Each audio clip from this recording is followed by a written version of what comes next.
And then verse 13, Gideon responds, and he says, if God is with us, why has all this happened to us? Where are the miracles I've heard stories about from my youth? I haven't seen any of these miracles. Our forefathers told Right. us about stories coming out of Egypt, but all I can see is that God's forsaken us. Um, what I like here is the honesty of Gideon. He's talking to the angel of the Lord as you and I are talking right now.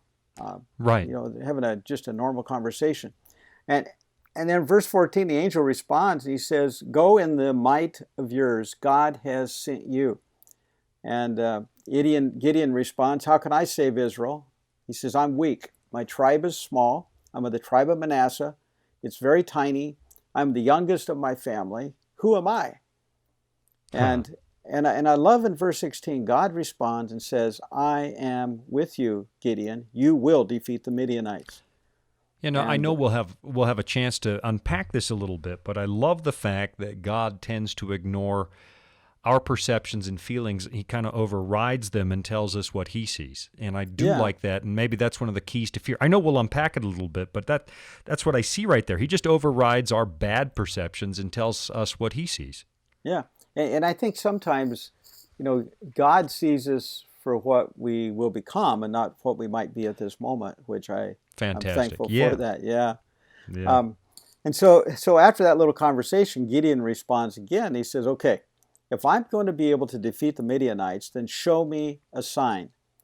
And if you are the angel of the Lord, I'm going to go. I'm going to get an offering, and I'm going to bring it to you, and I'm going to offer to God my offering.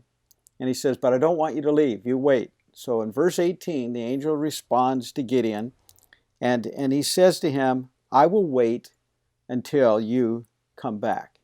So verse 19 says Huh. Gideon goes. And Shawn, this must have taken, the angel had a lot of patience because it says that Gideon went and prepared a young goat, which meant he found a goat.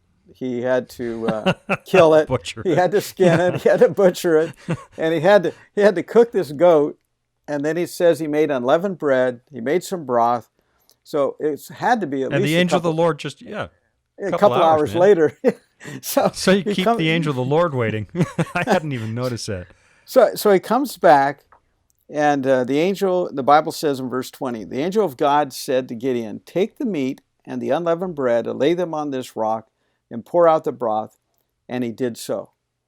And then we read from verse 20 onward. It says that the angel of the Lord took the end of a staff that was in his hand. He touched the food on the rock, and then it says that a fire came and consumed the sacrifice, that it burned it.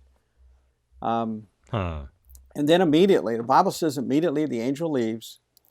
Now, because Gideon has seen the angel of the Lord, he's afraid. And he's afraid he's going to die. And God responds to him and says, Gideon, you're not going to die. And he uses those words, do not fear. And God then says to him, Gideon, I want you to tear down the altar of the false god named Baal that your fathers erected for the people of the village. And once you do, I want you to take the oxen that you used to tear down that altar, and you put them on the torn down altar, and you burn a sacrifice to Wow. me. That's not going to make him popular because Baal was very popular in those days. And Yes. it'd kind of be like God sending me down to, I don't know, Capitol Hill. Go down there and tell everybody, the Republicans and the Democrats, that they're all messed up. I don't think I would relish that. That's almost what tearing down the altar to Baal would be saying to everybody.